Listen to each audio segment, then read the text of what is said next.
या देवी सर्वभूतेषु शक्तिरूपेण संस्थिता नमस्तस्यै नमस्तस्यै नमस्तस्यै नमो नमः। आप सभी को गुप्त नवरात्रि की हार्दिक शुभकामना। जय सनातनी में आप सबका हार्दिक स्वागत है। जय सनातनी के इस अंक में आज हम जानेंगे माघ मास की गुप्त नवरात्रि कब से कब तक है, पूजन विधि, नवरात्रि का महत्व, घट स्थापना। गुप्त नवरात्रि में 10 महाविद्याओं की पूजा की जाती है। माघ मास के शुक्ल पक्ष की प्रतिपदा से नवमी तक गुप्त नवरात्रि मनाई जाती है। इस बार इसका आरंभ 30 जनवरी 2025 गुरुवार से होगा और इसका समापन 7 फरवरी 2025 शुक्रवार को होगा।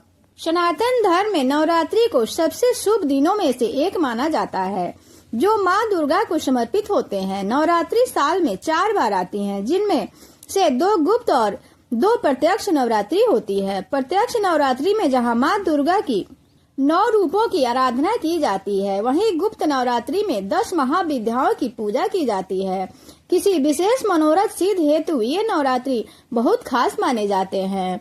आज से माघ मास की गुप्त नवरात्रि का आरंभ हो रहा है। गुप्त नवरात्रि के दौरान जिन 10 महाविद्याओं की पूजा की जाती है वह इस प्रकार है: माँ काली, तारा देवी, त्रिपुर सुंदरी, भुवनेश्वरी, माता छिन्नमस्ता, त्रिपुर भैरवी, माँ धूमावती, माता बगलामुखी, मातंगी और कमला देवी। अगर आपने इस चैनल को अभी तक सब्सक्राइब नहीं किया है तो कृपया सब्सक्राइब कर लें और एक लाइक करके एक कमेंट जय माता दी का अवश्य करें। घट स्थापना का शुभ मुहूर्त।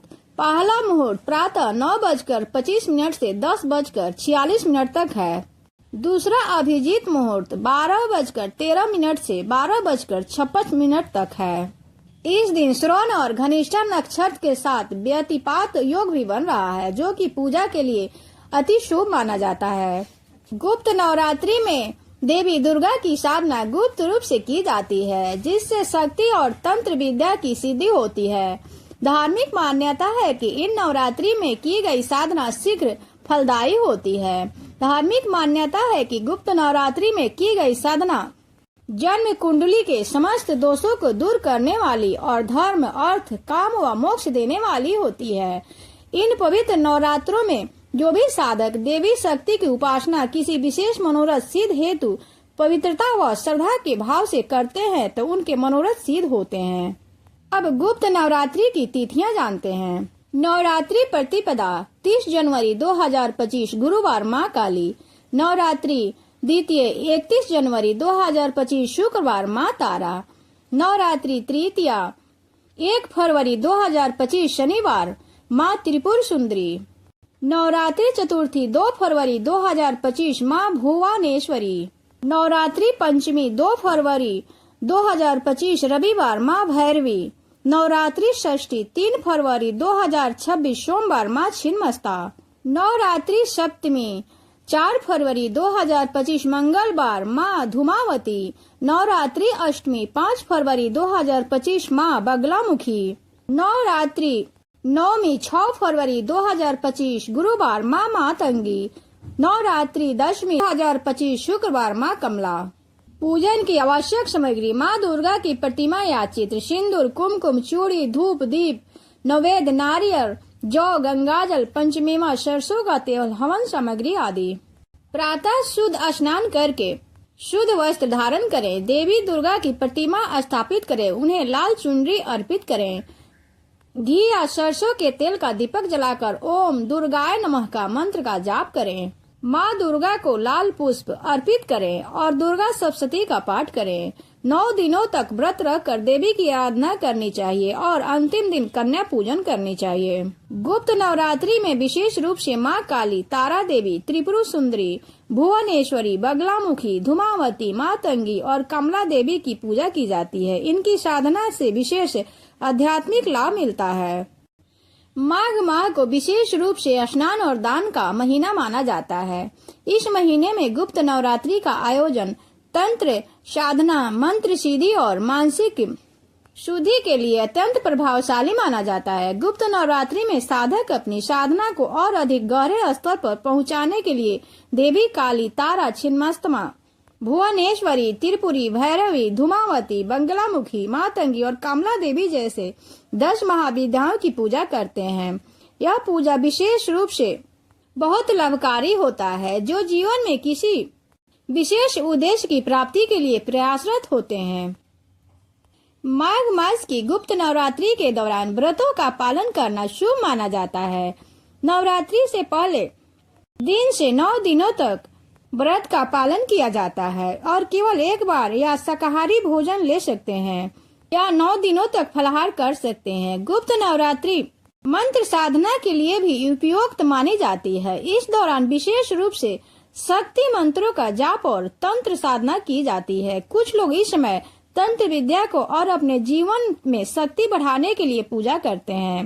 इस दिन ओम दुर्गाय नमः, ओम जम जम महामाया सर्वकाम सिद्ध प्रदा जैसे मंत्रों का जाप बहुत प्रभावशाली होता है। गुप्त नवरात्रि के दौरान हनुमान जी की भी पूजा की जाती है। इस दौरान बहुत फलदायी मानी जाती है। इस दौरान हनुमान चालीसा का पाठ और रामायण का पाठ करने से भी बहुत ही लाभ मिलता है। गुप्त नवरात्रि के दौरान शाकाहारी भोजन ही करना चाहिए। इस दौरान झूठ बोलने से बचना चाहिए और सत्य का पालन करना चाहिए। माघ गुप्त नवरात्रि के दौरान पूजा पाठ का नियमित रूप से पालन करना चाहिए। इस दौरान किसी भी व्यक्ति को अपशब्द बोलने से बचना चाहिए। गुप्त नवरात्रि में देवी दुर्गा की विशेष कृपा पाने के लिए प्रतिदिन गायत्री मंत्र और दुर्गा सप्तशती का पाठ करना चाहिए। इसे सुबह और शाम करना अधिक प्रभावी माना जाता है। इससे नकारात्मक ऊर्जा दूर होते हैं और जीवन में सकारात्मकता आती है।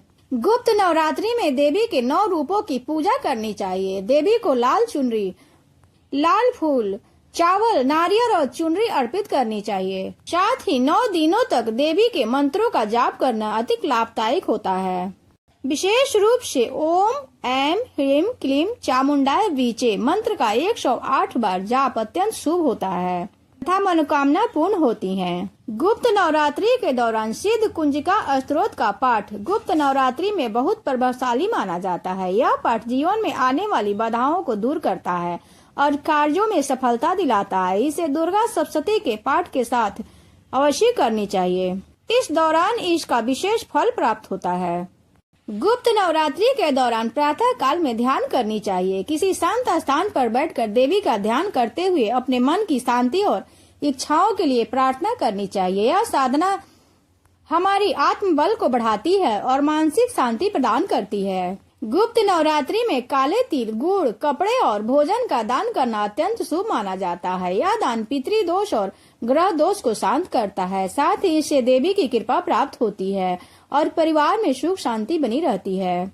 माघ मास की गुप्त नवरात्रि का समय आध्यात्मिक साधना और देवी शक्ति की आराधना के लिए विशेष माना जाता है। इस दौरान किए गए उपाय और पूजा अर्चना का प्रभाव बहुत फलदायी होता है। इन उपायों को पूर्ण श्रद्धा और विश्वास के साथ करने से देवी दुर्गा की कृपा से जीवन में सुख, समृद्धि और सफलता मिलती है। इसके अलावा इन 9 दिनों में 4 वस्तुएं हमें अपने घर जरूर लानी चाहिए, जो अत्यधिक शुभ होता है। धार्मिक मान्यता है कि गुप्त नवरात्रि के दौरान घर में कमल के फूल पर विराजमान हाथ में स्वर्ण कलश या मुद्राओं वाला माता का कमल पुष्प पर बैठी हुई माँ लक्ष्मी का कोई चित्र लाना बहुत शुभ माना जाता है। गुप्त नवरात्रि के दौरान सुहागिन महिलाएं श्रृंगार का सामान लेकर आती हैं तो इसे सौभाग्य की प्राप्ति होती है। इसके साथ ही माता लक्ष्मी सहित सभी माताएं प्रसन्न होकर आशीर्वाद देती हैं। चांदी का सिक्का गुप्त नवरात्रि में ऐसा चांदी का सिक्का खरीद कर लानी चाहिए जिससे माँ लक्ष्मी का चित्र बना है। ऐसे करना बहुत ही शुभ है। इससे माता लक्ष्मी की कृपा मिलेगी और घर में परिवार में बरकत बनी रहेगी। गुप्त नवरात्रि के दौरान यदि हम कमल का पुष्प खरीद कर लाए और उन्हें माता लक्ष्मी को अर्पित करते हैं तो इससे माता लक्ष्मी की कृपा प्राप्त होती है और घर में सुख, शांति एवं समृद्धि बनी रहती है। ओम दुर्गाय